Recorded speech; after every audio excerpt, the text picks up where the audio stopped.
Guys, I think we came upon Shakespeare or something in the park. Let's go look.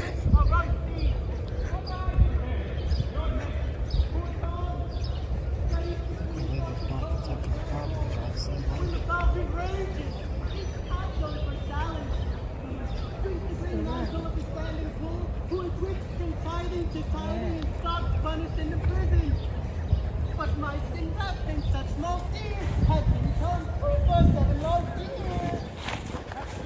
My friends no better company. Oh, this is another distinguished doctor, this is gentlemen. Oh, no, Come away with me. Our lesson learned is grown so wild it makes what is rejected. First, I will have a word with this philosopher. What is the cause of wonder? good my lord, take his offer. I'll talk a word with this same learned demon. Importune him once more to go, my lord. His wits begin to unsettle. As thou blame him, that more kind man was right. I thought it was King Lear. He predicted this. I do beseech your grace. I cry your It's mercy, King sir. Lear, everybody. Noble philosopher. Come. It's put on NY Classical. Rolling to the They dark tower lay came. down the blankets. His word was still thigh, foe, and foe. My lord! I smell the blood of a British man. My lord! I will not scoot be it. long for you. Prithee, not so. Tell me whether a madman be a gentleman or a yeoman. King! A king! Oh, a yeoman that has checked into his son. He's a mad yeoman that sees his son a gentleman before him. The falcon hunts poor Tom in the voice of a nightingale. Hop and dance cries in Tom's belly for 2 white herrings. Crowed not, black angel, I have no food for thee. What say you, sir? Stand you not so amazed? The king's daughters seek his death. Go take him up. And hie towards Dover, friend, where thou shalt meet both welcome and protection. Go to! I'll make provision for thy quick conduct.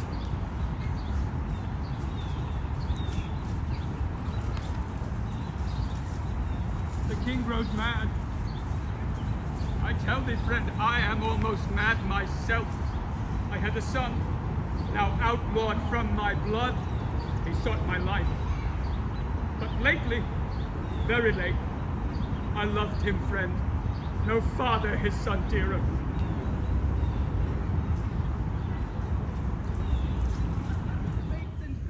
Just came upon it. Cornwall is dead.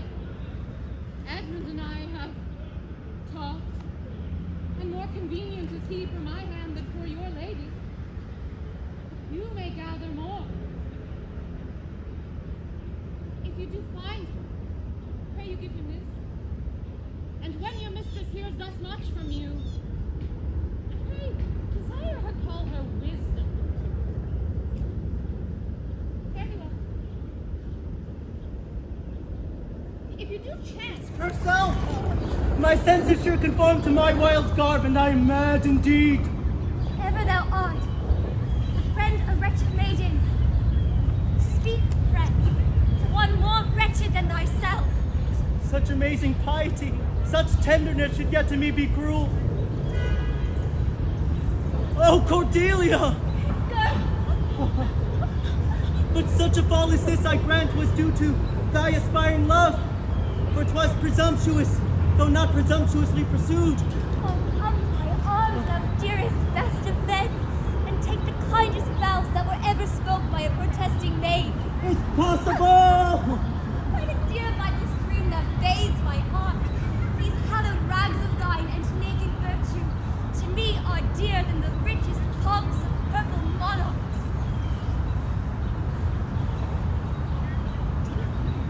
Generous, charming maid, the gods alone that made can rate thy worth. This most amazing excellence shall be fame's triumph in succeeding ages, when thy bright example shall adorn the scene and teach the world perfection. Now, Edgar, on to the poor old king. As wakeful and fearless as the Hesperian dragon, I'll follow to protect thee, Cordelia. Honorable, Go speedily to my lord your husband. Show him this letter. The commons rise against us.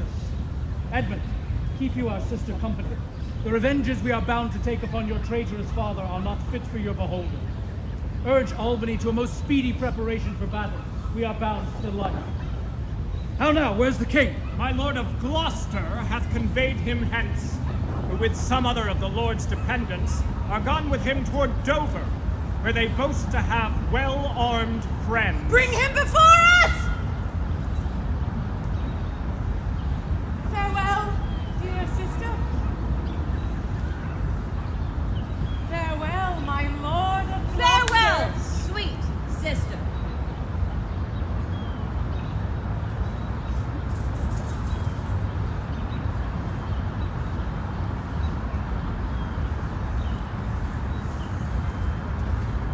Ingrateful fox! 'Tis he! Bind fast his corky arms. What mean your graces? Do me no foul play. Bind him, I say! Hard! Hard! No, Filthy traitor! unmerciful lady, as you are, I'm none. Villain, thou shalt find. By the gentle gods, 'tis most ignobly done to pluck me by the beard. So white! And such a traitor! Naughty lady, these hairs which thou dost ravish from my chin will quicken and accuse thee. Come, sir, what letters had you of late? Be simple answered, for we know the truth. And what confederacy had you with the traitors now footed in the kingdom? To whose hands have you sent the lunatic king? Speak! Where hast thou sent the king? To Dover. Wherefore to Dover? Wast thou not charged that... Wherefore to Dover? Let him answer that. Wherefore? No!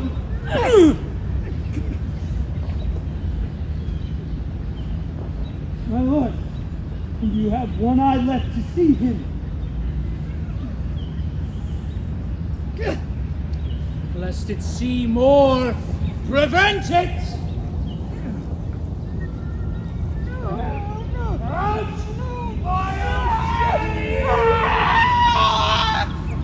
Where's thy luster now? Oh, dark and comfortless, where's my son Edmund? Edmund, quicken all the sparks of nature to quite this horrid act. Thou treacherous villain! Thou callest on him that hates thee! It was he that made the overtures of thy treason to us. Oh, my fathers. Then Edgar was abused? Kind gods, forgive me that, and prosper him. Turn out that eyeless villain. Throw this traitor on the dunghill. Avenge your mistress. Let him smell his way to Dover! How is my lord? Oh, Regan, I bleed apace.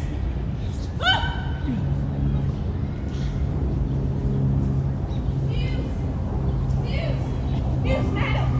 The tyrant's powers are marching hitherward, and your sisters are waiting in expectation of thy sister's powers. My friend, search every acre in this fertile field and bring the old king to our eye. Be aidant in the good man's distress. Seek for him. I will, madam. Oh, dear father, no blown ambition doth our arms incite but love. Dear love, and our aged father's right. Soon may I hear and see him.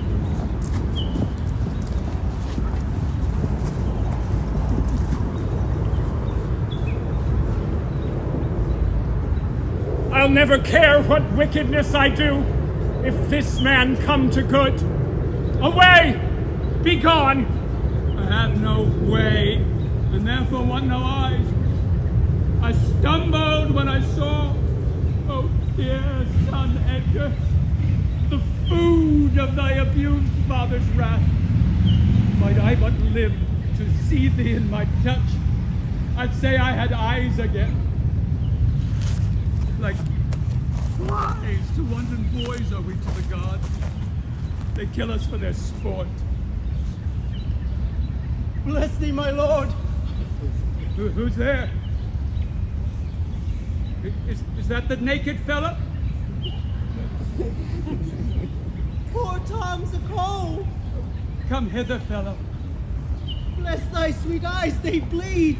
He has some reason, else he could not beg. Knowest thou the way to Dover?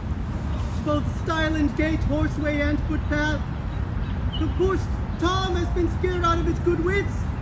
Bless thee, good Lord, from the foul fiend. 5 fiends have been in poor Tom at once.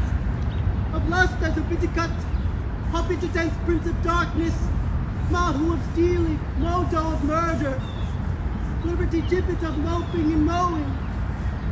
So bless thee, my lord. The confined deep, bring me but to the very brim of it, and I'll repair the misery thou dost bear with something rich about me. From that place I shall no leading need. Give me thy arm. Poor Tom shall lead thee. 'Tis the time's plague when madmen lead the blind. I marvel our mild husband Albany has not met us. I told him the commons rise against us. He smiled at it. Of Gloucester's treachery and of the loyal service of his son. When I informed him, then he called me sot. It is the cowish terror of his spirit that dares not undertake. Back, Edmund, to Cornwall. Hasten his musters and conduct his powers. This trusty servant shall pass between us. Decline your head.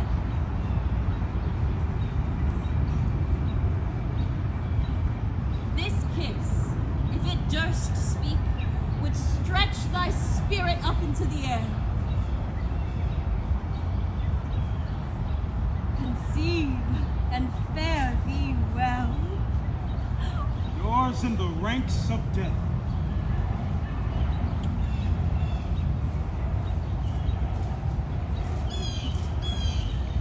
My most dear Gloucester, the difference of man and man.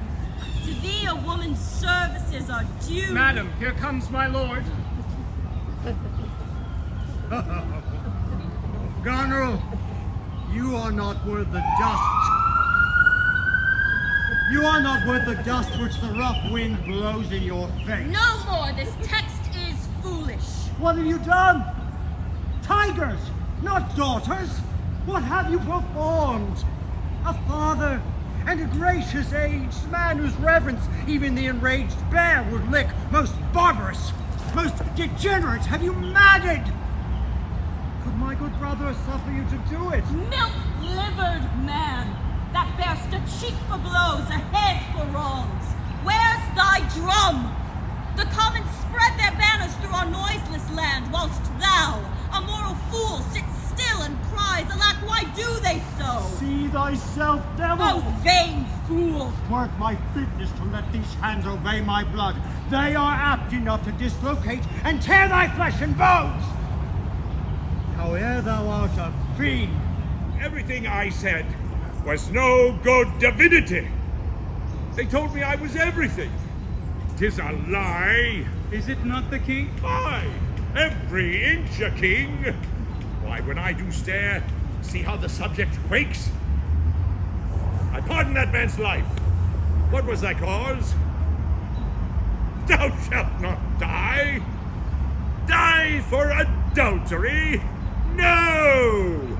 And the wren goes to it, the small gilded fly doth lecher in my sight. Let copulation thrive! Augusta's bastard son was kinder to his father than my daughters got 'tween the lawful sheets. Down from the waist, they are centaurs, though women all above. But to the girdle do the gods inherit. Beneath is all the fiends. There's hell, there's darkness, there's the sulphurous pit, burning, scalding, stench, consumption. Fie, fie, fie, pah, pah. Oh, give me an ounce of civet, good apothecary, to sweeten my imagination. There's money for thee. See, The oldest hath borne most. We that are young, Shall never see so much. nor live so long.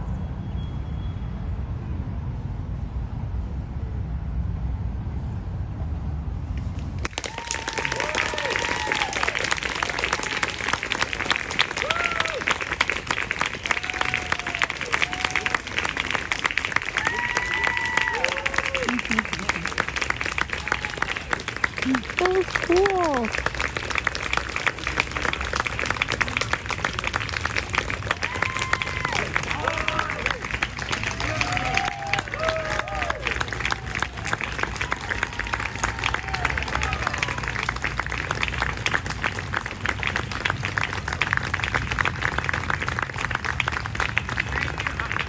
Thank you, ladies and gentlemen. Thank you so much. Again, my name is Stephen Burp, and I directed tonight's production. Thank you for being our first preview audience. First time with an audience.